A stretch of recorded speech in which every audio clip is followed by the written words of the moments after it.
Je croyais que la pauvreté était la chose la plus lourde qu'un homme pouvait porter. Je me trompais. La pauvreté, on peut la voir.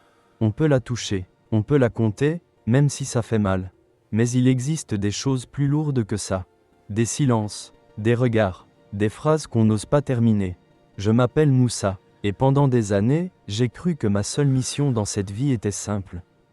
Tenir. Encore un jour, encore une semaine, encore une année. Pour eux, je me réveillais toujours avant le soleil.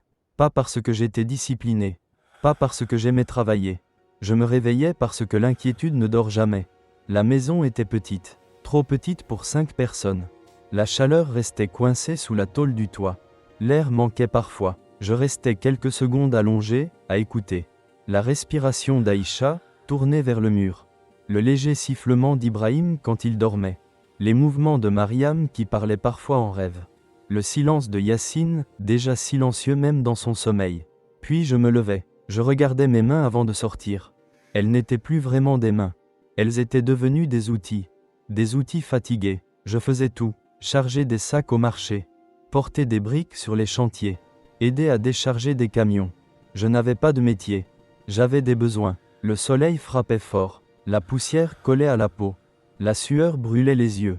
Parfois, mon dos me lançait tellement que j'avais l'impression qu'il allait se briser en deux. Mais je continuais, parce que quand je fermais les yeux, je voyais 3 visages. Yacine, Mariam, Ibrahim, et je me disais, tiens bon, un père ne s'arrête pas. Le problème, c'est que parfois, même quand on ne s'arrête pas, on n'avance pas. Le moment le plus difficile n'était pas le travail. C'était le retour. Quand j'ouvrais la porte, je savais que tout allait se jouer là. Aïcha était souvent assise par terre, les jambes repliées, l'argent étalé devant elle. Elle comptait lentement, encore et encore, puis elle levait les yeux vers moi. Et presque chaque soir, elle disait la même chose. Ce n'est pas suffisant. Elle ne criait pas, elle ne me manquait pas de respect. Mais ces mots me coupaient plus profondément que des insultes. Je voulais lui dire que je faisais de mon mieux, que je laissais ma force dehors, dans la rue, que je revenais vide, mais les mots restaient coincés. Alors je me taisais. Yacine avait 12 ans, trop mature pour son âge. Il ne demandait presque rien. Il observait. Parfois, je le surprenais en train de me regarder comme s'il essayait de comprendre quelque chose. Mariam était différente. Elle parlait plus, elle souriait plus, mais son sourire avait changé avec le temps.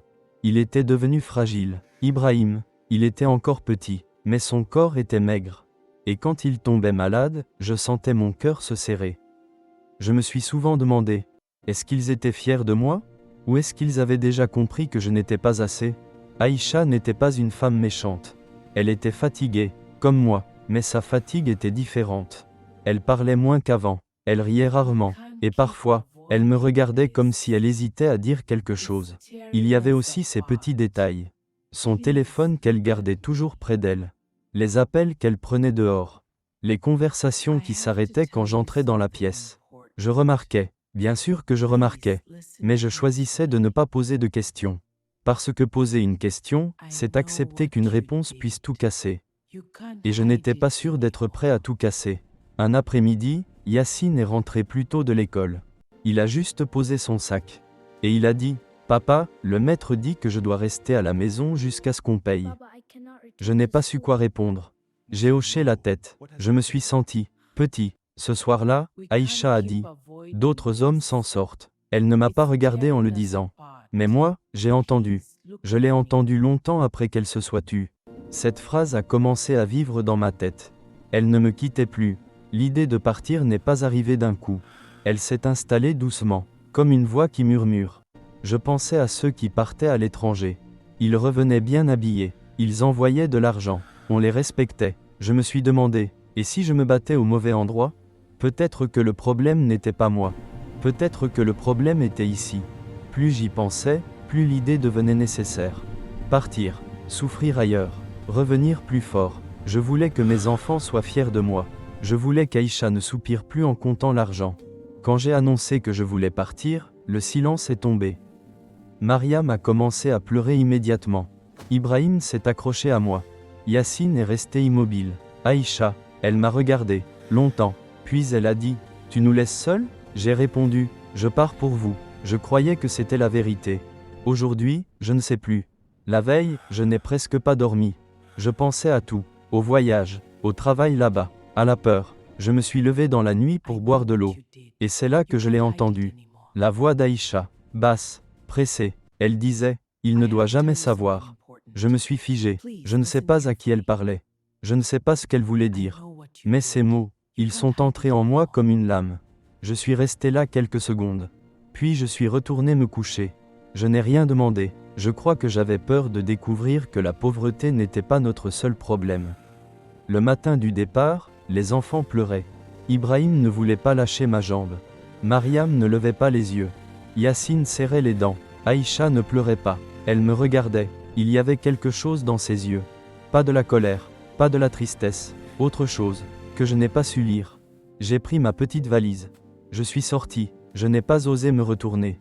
Quand le bus a démarré, j'ai senti un vide dans ma poitrine. Je regardais par la fenêtre. La maison disparaissait, le quartier disparaissait, ma vie disparaissait, et dans ma tête, une seule phrase tournait en boucle. Il ne doit jamais savoir. Je me suis demandé, savoir quoi? Pourquoi moi? Pourquoi maintenant? Mais le moteur couvrait mes pensées. Le bus avançait, et moi aussi, je croyais partir sauver ma famille. Je ne savais pas encore que certaines vérités voyagent plus vite que les bus. Aujourd'hui, quand je repense à ce moment, je me demande si tout aurait été différent. Si cette nuit-là, au lieu de me taire, j'avais simplement demandé, de quoi je ne dois jamais savoir? Si tu étais à ma place, tu aurais posé la question? Ou tu serais monté dans le bus, comme moi?